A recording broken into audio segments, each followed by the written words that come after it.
जय गुरुदेव। कई बच्चों के कमेंट्स आए हैं मेरे पास कि सर हमें बताइए कि जो चित्त होता है ये क्या होता है और चित्त की वृत्तियां क्या होती हैं। सबसे पहले तो देखिए मैं आपको बताऊंगा कि चित्त माने चिंतन करने की हमारी नैसर्गिक क्षमता। हम सोच सकते हैं ना, चिंतन कर सकते हैं। अगर हमने लैंग्वेज डेवलप नहीं की होती, अंग्रेज चिंतन करते हैं अंग्रेजी लैंग्वेज में, हिंदुस्तानी चिंतन करते हैं हिंदी लैंग्वेज में, जर्मनी के लोग जर्मन लैंग्वेज। चिंतन मतलब भाषा का प्रयोग करके किसी भी ज्ञान के ऊपर विश्लेषण करने की क्षमता चित्त की दशा होती है, चित्त के साथ होती है। अब ये जो विश्लेषण होते हैं ना, ये 5 प्रकार से होते हैं। यानी हमारे चित्त यानी मन के 5 नैसर्गिक स्वभाव हैं, इनको हमको समझना पड़ेगा। ऊर्जा का अलग अलग फेर है, ये कैसे काम करता है चलिए बात करते हैं। सबसे निचली मन की जो दशा होती है वो होती है मूढ़ दशा। मूढ़ दशा के अंदर होता क्या है, व्यक्ति रसिक रहता है। रसिक मतलब उसे बस रस लेना है, उसे मेहनत करके नहीं खाना, उसे बस पड़े रहना है। उसको खाना भी कोई ला के दे, पानी भी कोई ला के दे, उसे पढ़े पढ़े ही पढ़ना है और पढ़े पढ़े ही पढ़ाना है। उसकी रीढ़ की हड्डी सीधी नहीं हो पाती है, वो ऐसे करके नहीं बैठ सकता। भक्ति भी करेगा ना तो ऐसे करेगा, जय गणेश जय गणेश जय गणेश। ये लोग जो होते हैं ना बहुत आलसी होते हैं और सोते बहुत हैं। इनको कोई काम नहीं होता कि इन्हें उस टाइम पे उठना है, टाइम पे सोना है, कहाँ जाना है। ज़्यादातर ये वो व्यक्ति होते हैं जिनके माता पिता ने इनको सर पे चढ़ा रखा होता है। जैसे बचपन से ही माँ बाप ने इनको डराया धमकाया नहीं। अगर डराया धमकाया भी तो ये करने लग जाता है कि मर जाऊंगा, मार दूंगा, या मर जाऊंगी या मार दूंगी, समझ रहे हैं। तो इनसे ना ज़्यादा वो कोई ज़्यादा प्रॉब्लम में डालता नहीं, इनसे ना इनसे कोई बहस करता है। ये जहाँ जाते हैं भाई ठीक है। अब माँ बाप के बाद खूब पैसा है तो इन्हें मूड प्रवृत्ति के बच्चों को ऐसे कर देते हैं। बहुत लोग हमारी जान पहचान के हैं जो मूड प्रवृत्ति से रिलेटेड है, हम इन्हें कुछ कहते भी नहीं। इनको अगर परमात्मा की चसक भी लगती है ना तो 2-4 दिन की लगती है, उसके बाद इन्हें पता लगता है ना कमर सीधी करके बैठ के जोत जलानी होती है, पूजा पाठ करनी होती है। अब पूजा पाठ का एक टाइम होता है, इनके बस की नहीं होती। अब ये 4 बजे अगर उठें तो ये ब्रह्म मुहूर्त में नहाए धोए तो करे, तो फिर ये उसके बाद सो ही जाते हैं और फिर रात को उठते हैं। तो इनका कोई टाइम रूटीन नहीं होता, तो ये लोग ऐसे ही होते हैं। तो ये तो मूढ़ प्रवृत्ति के मन की सबसे खतरनाक जो सबसे घटिया दशा है, सबसे घटिया वृत्ति है हमारे चित्त की, वो मूढ़ प्रवृत्ति है। उससे ऊपर होती है दूसरे नंबर पे क्षिप्त प्रवृत्ति। क्षिप्त प्रवृत्ति के अंदर क्या होता है, व्यक्ति रसिक ना होके थोड़ा सा लालची बन जाता है, उसे पैसे कमाने की धुन लग जाती है। क्षिप्त व्यक्ति जो होता है ना, ये क्या करता है, थोड़ा सा इसका आलकस टूट जाता है और ये थोड़ा सा उन्मुद्ध होकर इसकी ऊर्जा थोड़ी सी ऊपर आती है, यानी स्वादिष्ठान चक्र से उठ के मणिपुर चक्र में आ जाती है। तो इसके अंदर थोड़ा सा क्षिप्त प्रवृत्ति के अंदर ये स्वभाव आता है कि मैं कमाऊं और मेरे पास धन संपत्ति हो, पर इससे धन छूटता नहीं है। कई हमारे अंतर्गत लोग हैं जिनसे ना धन नहीं निकलता जेब से, वो है ना मतलब ऐसे ही करते रहते हैं कि अरे खर्च ज़्यादा हो जाएगा, अरे गुरुजी घी ज़्यादा खर्च हो जाएगा हवन में, अरे गुरुजी लकड़ियाँ ज़्यादा खर्च हो जाएंगी, अरे गुरुजी 100 रुपये लग जाएंगे हमारे हवन में, अरे गुरुजी ऐसे करके, नहीं समझे। और देखिए आप हवन कीजिए या मत कीजिए, हवन में जो आप आहुति डाल रहे हैं ना वो डिपेंड करती है कि आपके द्वारा आपकी अर्निंग से जा रही है उसमें आहुति, या आप किसी और की अर्निंग से उसमें आहुति डाल रहे हैं। मान लीजिए हमारे बच्चे हैं, हमें लकड़ियाँ दे जाते हैं, घी दे जाते हैं, तो मैं साफ मना कर देता हूँ, नहीं भाई देखो ये हवन कर रहा हूँ, मैं कर रहा हूँ। अगर आपको हवन करना पर मैं घर पे करो, अपनी खरीद से अपने हाथ से करो, मेरे पास आने की जरूरत नहीं है, समझ रहे। अगर आना भी है तो कोई बात नहीं, पर वो जो आहुतियां आई हैं उसके एवज में किसी को कुछ दान दिया हो परमात्मा के नाम से कि भाई मैं 50-60 रुपये खर्च किया हूँ हवन पे, तो 50-60 रुपये का मैं कबूतरों को दाना डाल दूंगा, 50-60 रुपये का मछलियों को खाना डाल दूंगा अपने। तो क्षिप्त प्रवृत्ति के जो व्यक्ति होते हैं बहुत ज़्यादा लालची होते हैं। इससे ऊपर होते हैं थोड़े से विक्षिप्त प्रवृत्ति के व्यक्ति।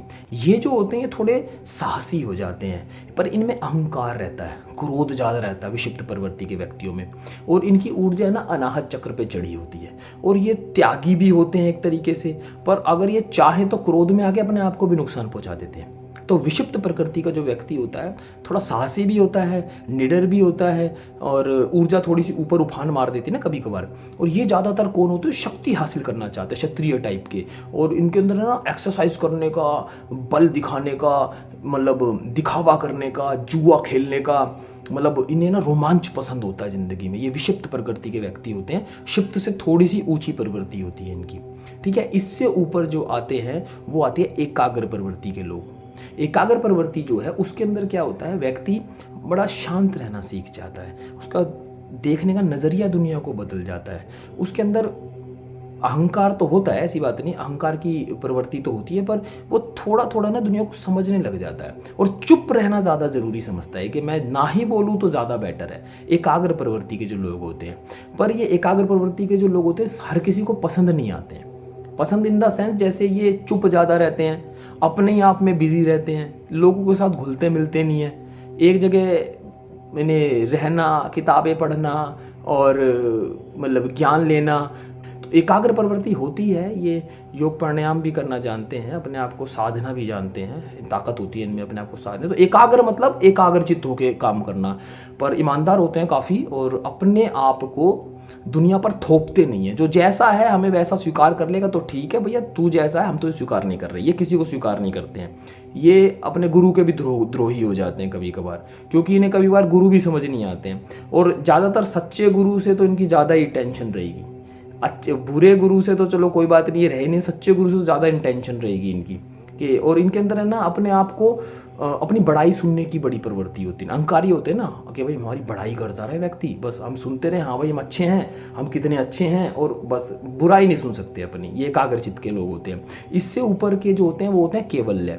केवल्य जो स्थिति है, मन की जो दशा है, उस शिफ्ट में जाने के बाद इंसान सिद्ध हो जाता है। उसके पंच तत्व उसके कंट्रोल में आ जाते हैं और वो जो चाहे उस संकल्प को धारण कर सकता है। अगर वो ये धारण कर लेगा कि मुझे प्रधानमंत्री बनना है ना, तो वो प्रधानमंत्री बन जाएगा। अब ऊर्जा यहाँ से काम करती है केवल्य वालों की। और केवल्य जो मन की वृत्ति है वो कोई छोटी मोटी साधारण वृत्ति मत समझना। यहाँ 700 करोड़ में से 7 जने पहुंच पाते हैं, बस 100 करोड़ में से कोई एक व्यक्ति केवल्य तक पहुंच पाता है। और उसका बोलने का, उसका चलने का, उसका ढंग, वो किसी में भी, किसी भी प्रवृत्ति के व्यक्ति के साथ किसी भी प्रवृत्ति में बैठ जाएगा। वो चांडाल के साथ भी भोजन कर लेगा, वो भ्रम राक्षस के साथ भी भोजन कर लेगा, वो हर जगह घूम फिर लेगा। वो शराब भी पी जाएगा ना तो उस पर कोई असर नहीं पड़ेगा उसका। वो नॉनवेज भी खा जाएगा, उस पर कोई असर नहीं पड़ेगा। केवल्य व्यक्ति का बहुत खतरनाक व्यक्ति होते हैं ये, पर सत्यवान होते हैं, सच्चे होते हैं। इनको कोई फर्क नहीं पड़ता दुनिया इनके बारे में क्या सोचती है। हाँ, ये इतने खतरनाक होते हैं कि अगर आप इनके पास जाएंगे ना और आपको पता लग गया कि भाई ये व्यक्ति कुछ भी बोल देगा वो सत्य हो जाएगा, क्योंकि सत्य पे चलना इनका आचरण होता है। और सत्य पे चलना इतना ज़्यादा आचरणवान होता है इसका कि जो भी बोलते हो सत्य हो जाता है। वैसे तो कुछ बोलते ही नहीं है, और अगर किसी को कुछ बोल भी देते ना तो उसकी नक्षत्र और दशा देख के अगर बोल देते ना कि उन्हें पता होता है ये आदमी बेवकूफ़ है या ये आदमी गंदे कर्म का है, तो इसके साथ ये होना ही होना है, उन्हें पता होता है, वो झूठ नहीं बोल सकता। केवल्य व्यक्ति झूठ नहीं बोल सकता। और केवल्य से भी आगे समाधि में चला जाता है। फिर वो केवल्य वाला व्यक्ति और समाधि उसके आसपास ही रहती है। और जब मर्जी जहां भी बैठेगा ना वो ऐसे ही बैठेगा, और उसे बस ध्यान लगाना है, प्राण समेटने हैं, और यहाँ से सीधा अंदर जाके वो समाधि, जब मर्जी समाधि लगा, किसी भी चाहे डीजे बज रहा हो गली में, ये व्यक्ति जब ध्यान करता है तो उसे कोई फर्क नहीं पड़ता कि मच्छर घूम रहे हैं, कुत्ते भौंक रहे हैं, कुछ भी हो रहा है, इसको कोई फर्क नहीं पड़ता। ये केवल्य व्यक्ति होते हैं और इनके अंदर बहुत ताकतें, सिद्धियां, इनकी वाणी सच्ची हो जाती है अपने आप ही। पर यहाँ तक पहुँचने के लिए कुल के कुल खत्म हो जाते हैं। परदादा, दादा, पापा, ये सब महा ईमानदार होते हैं, सेवादार होते हैं, जब जाके कोई ऐसा बीज उत्पन्न होता है कि जो केवल्य को प्राप्त हो सके। आप समझ रहे हैं? तो बहुत खतरनाक व्यक्ति होता है ये। वैसे आम व्यक्तियों की तुलना मत करना इस व्यक्ति से, ये व्यक्ति होता ही नहीं है, ये इंसान में नहीं आता, ये परमार्थ में चले जाते हैं फिर ये व्यक्ति। और ये ऐसे नहीं होते, बचपन से ही इनके अंदर कुछ ऐसी प्रवृत्तियां होती हैं कि ये बहुत खतरनाक बन जाते हैं परमात्मा के लेवल पे।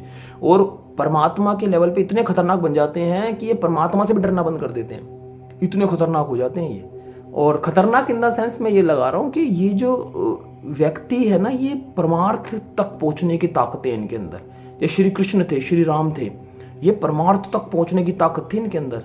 और मैं आपको क्या बताऊं, बस इनका शरीर बीच में आता था, वरना ये इसमें और ईश्वर में कोई अंतर नहीं था। गॉड लेवल के लोग होते हैं ये, ठीक है। तो मेरे को जो बताया था, अभी बीच में मैसेज आया था व्हाट्सएप के, सर बताइएगा चित्त की वृत्तियों के बारे में। तो वेदों में तो यही लिखा है, पर इनकी दशाओं के बारे में जो मैंने विवरण किया, ये मेरा सब एक्सपीरियंस है, नहीं समझे। इन दशाओं के जो बंदे हैं मैंने देखे हैं, हमारे कुछ स्टूडेंट्स भी हैं जो इन दशाओं में हैं, साफ पता लग जाता है कि कौन किसकी दशा में है। जय गुरुदेव।